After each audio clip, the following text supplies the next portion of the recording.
19-year-old Andrea Vasquez was abducted and murdered in what appeared to be a random act of violence in the state of California.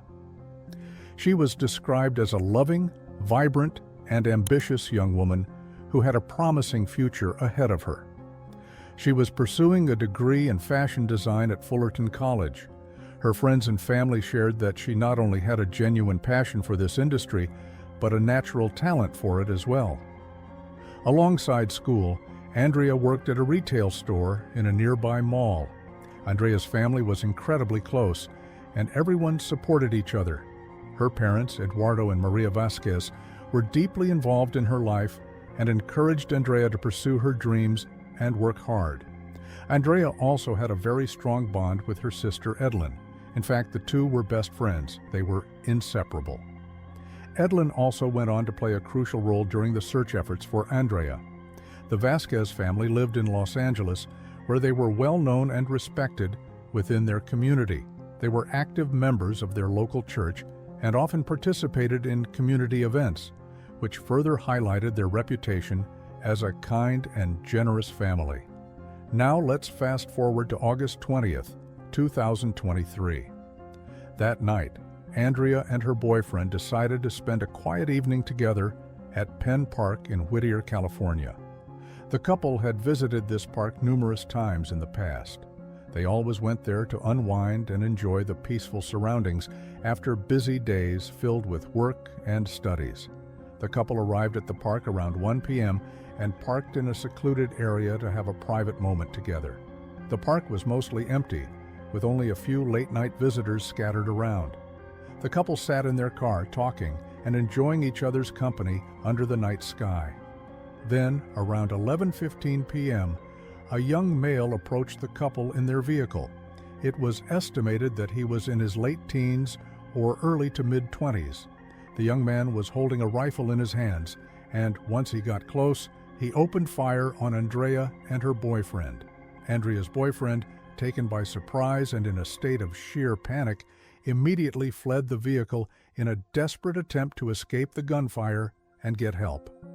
He ran towards the main park area, hoping to find someone to call the police. Meanwhile, Andrea was left behind in the car, all alone, vulnerable, and defenseless. When her boyfriend returned a few minutes later with a passerby who had called the police, he found blood near the vehicle, but Andrea was gone. It took a few seconds before he realized that the assailant had taken off with Andrea. The Whittier Police Department arrived at the scene within minutes. Recognizing the severity and urgency of the situation, they quickly called for backup from neighboring agencies, including the Riverside County Sheriff's Department, the Los Angeles County Sheriff's Department, and other local law enforcement agencies. A large-scale search operation was launched almost immediately. The search efforts were extensive and involved multiple specialized units. Law enforcement utilized drones equipped with thermal imaging cameras to scan the park and surrounding areas from above. K-9 units were brought in to track Andrea's scent, and ground search teams combed through every possible hiding spot within and around the park. When news spread, the local community also rallied to support the search efforts. Friends, neighbors, and even strangers who heard about the abduction through social media and news outlets joined the search. Flyers with Andrea's picture and details were distributed widely, and social media platforms were flooded with posts urging anyone with information to come forward. Andrea's sister, Edlyn, used the Find My iPhone feature to track Andrea's last known location. The app showed that Andrea's phone was last active in Moreno Valley. Depending on which route you take, it was about 60 miles away. This critical piece of information provided a new direction for the search teams. Following this lead, search teams expanded their operations to Moreno Valley. The area was known for its vast open fields and isolated areas. Investigators informed the public that the terrain proved difficult to efficiently search through. Nevertheless, they continued to scour the area through the night and into the next day. On August 21st, at around 11:50 p.m., the search efforts resulted in a major but tragic discovery. Andrea's body was found in a desolate field off Alessandro Boulevard and Wynn Street in Moreno Valley. The exact circumstances of her death were not immediately clear, but the discovery confirmed the worst fears of her family and friends. The site where Andrea's body was found was cordoned off as a crime scene, and forensic teams began their work of collecting evidence. Following the discovery of Andrea's body, the investigation intensified. This missing persons case has now shifted into a homicide one, with the possibility that the unknown killer might strike again. Investigators worked swiftly to identify the killer and arrest him, and it didn't take long for officials to arrive at a significant person of interest. Crucial evidence from the site of Andrea's body pointed to a 20-year-old named Gabriel Shah Esparza. This included ballistic evidence from the rifle used in the shooting, which matched the spent cartridges found at the scene. DNA samples collected from the vehicle and the crime scene also played a significant role in building the case against Esparza. Additionally, surveillance footage from the area around Penn Park and Moreno Valley helped trace Esparza's movements on the night of the abduction. Several witnesses from the park, including Andrea's boyfriend, reported seeing a white pickup truck matching the description of Esparza's vehicle lingering around the park around the time of the abduction. On the same day Andrea's body was discovered, officers located Gabriel Esparza at his workplace in Lakewood, California. He was swiftly arrested with little to no issue. During his arrest, officers recovered a weapon believed to have been used in the crime. The rifle found in Esparza's vehicle was sent for ballistic testing to confirm its use in the shooting at Penn Park. Esparza's 2013 white Toyota Tacoma, which matched up to what was seen by witnesses and cameras, was also seized as evidence.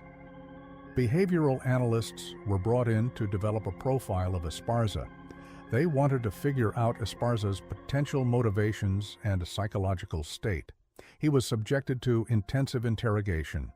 Esparza initially attempted to argue that he was innocent, but after the mounting physical evidence and inconsistencies in his statements, it became clear that he wasn't getting out of this unscathed. Investigators also analyzed Esparza's digital footprint, including his phone records, social media activity, and any digital communications. This revealed patterns in his behavior and movements leading up to the crime. Phone records placed Esparza at the scene of the crime and tracked his movements to and from Moreno Valley. Gabriel Esparza faced a series of severe charges. This included the murder of Andrea, the attempted murder of her boyfriend, kidnapping, assault with intent to commit rape, kidnapping to commit rape, and attempted forcible rape. It stated that Esparza provided a confession at some point to his legal team.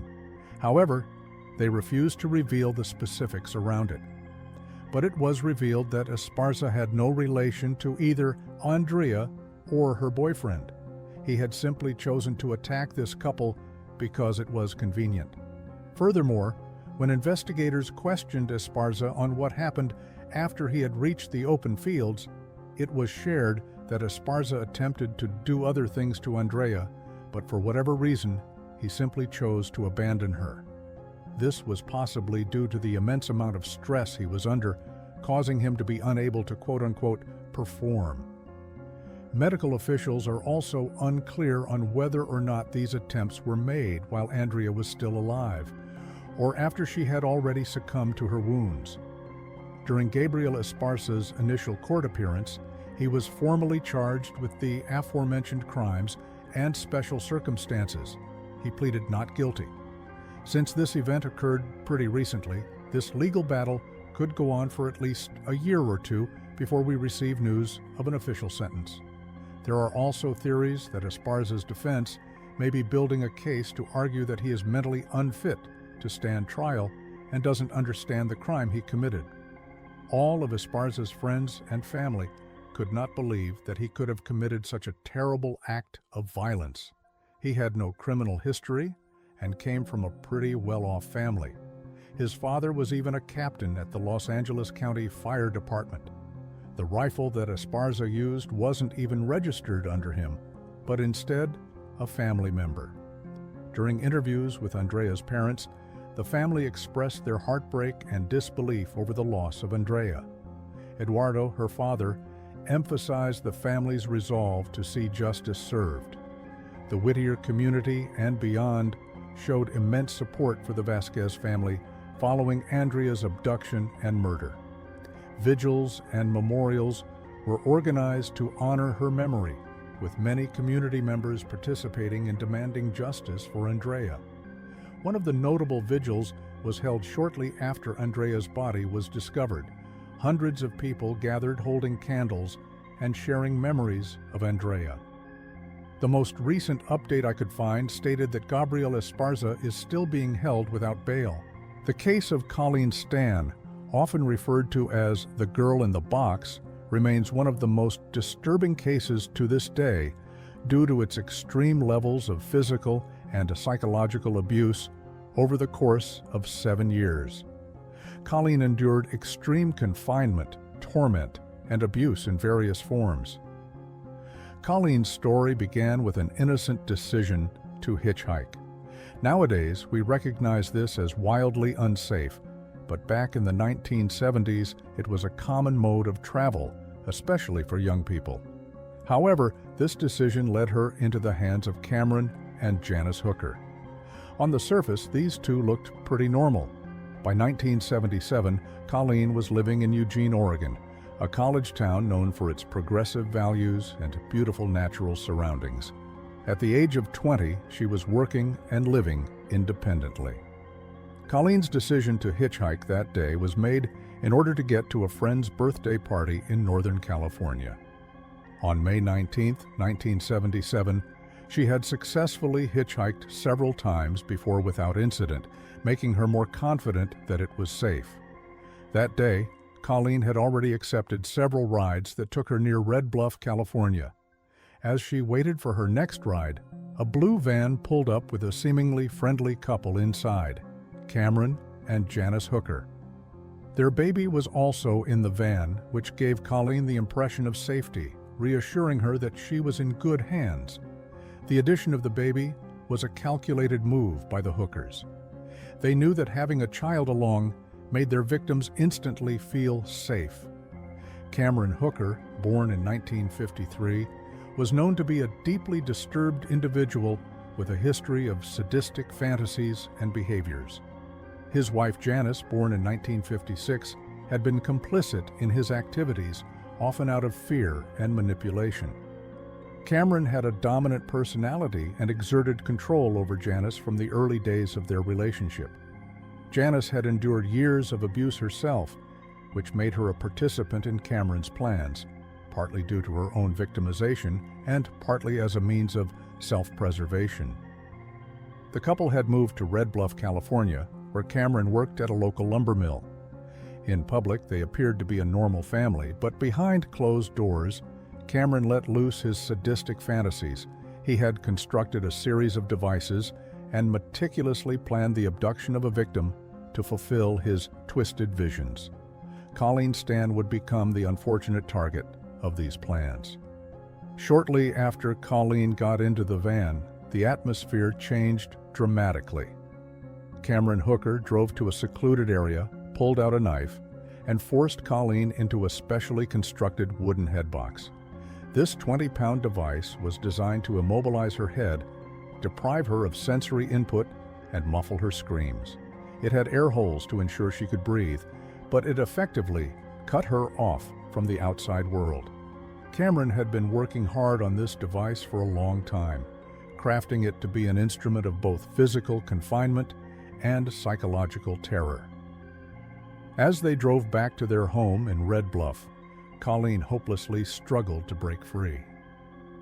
Upon arriving at the Hookers' home, Colleen was introduced to a brutal regime of torture. Cameron immediately began her conditioning. One of the first things he did was place her in a coffin-like box under the couple's bed. This box, in which Colleen would spend up to 20 to 23 hours a day, was part of Cameron's elaborate system to break her will and ensure her compliance. The confinement was not only physically uncomfortable, but also mentally debilitating. Deprived of light, sound, and freedom of movement, Colleen's sense of time and reality began to warp, making her more susceptible to Cameron's control. During the rare occasions when Colleen was allowed out of the box, she was subjected to further abuse and manipulation. Cameron used various torture devices, including whips, chains, and clamps, to inflict pain and assert his dominance.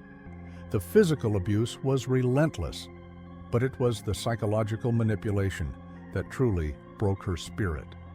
Colleen became completely dependent on her captors for basic needs like food, water, and permission to use the bathroom, which further eroded her sense of self-worth and autonomy.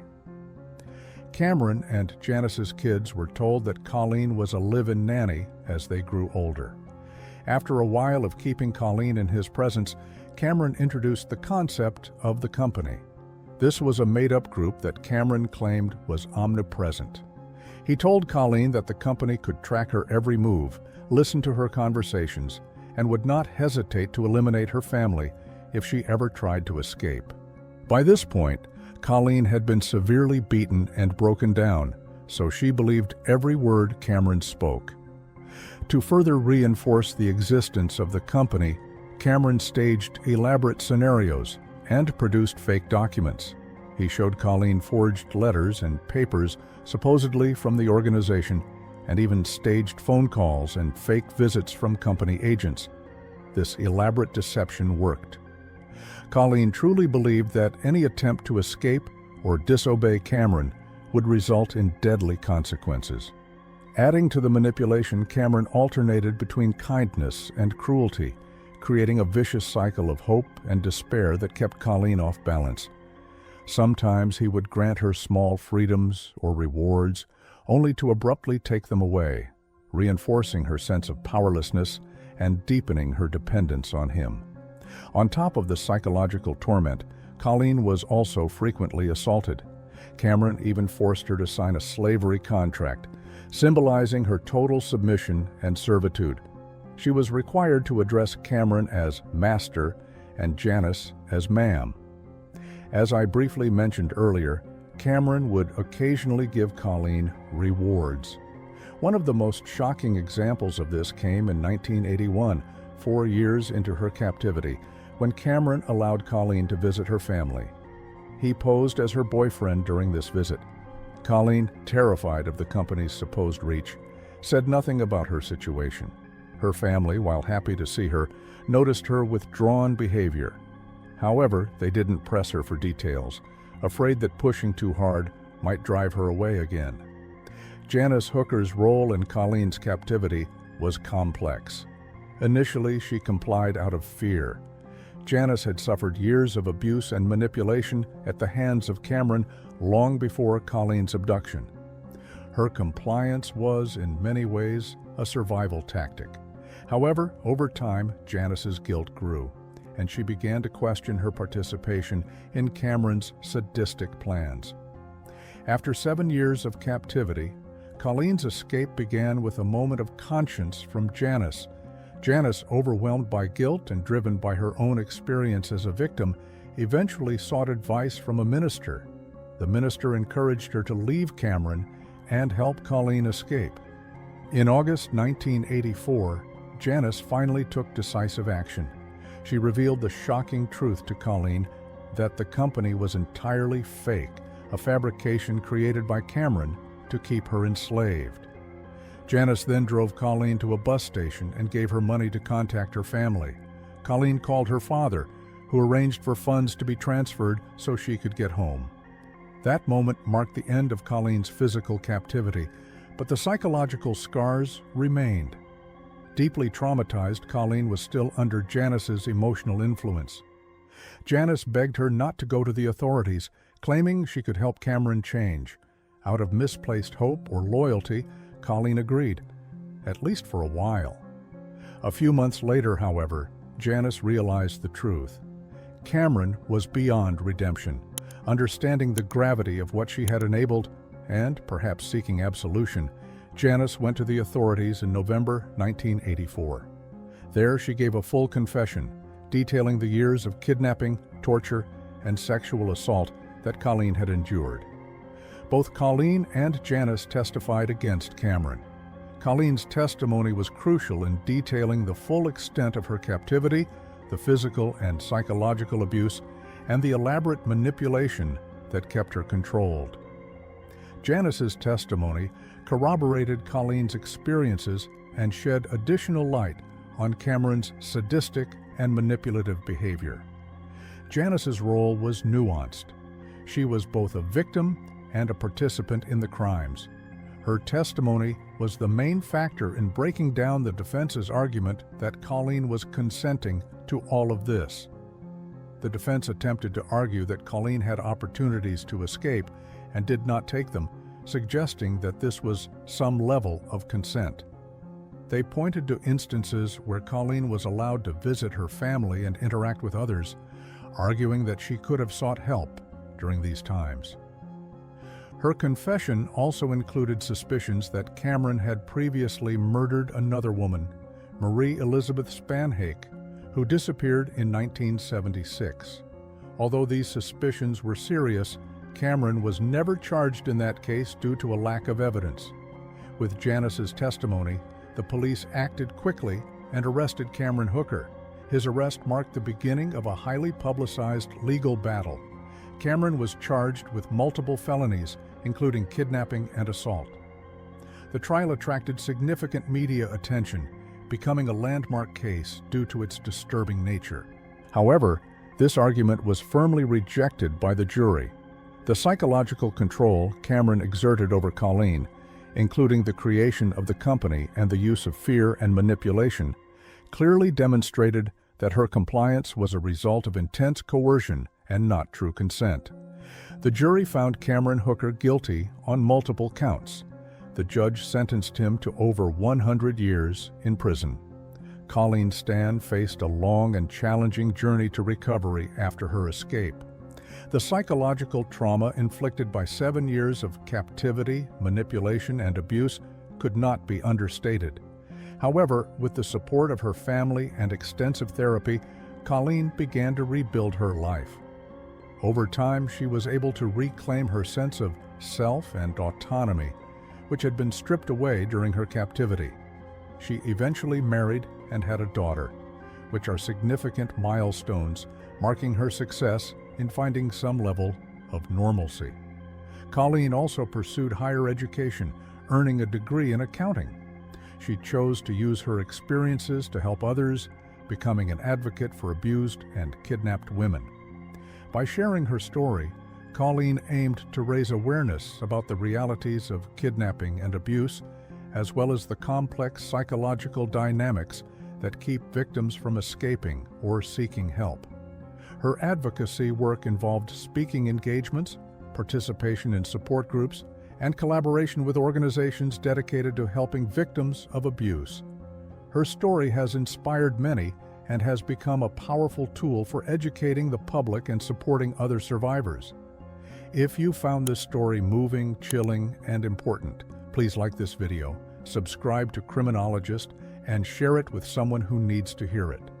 Together, we can spread awareness about the silent horrors many endure and help prevent such tragedies in the future.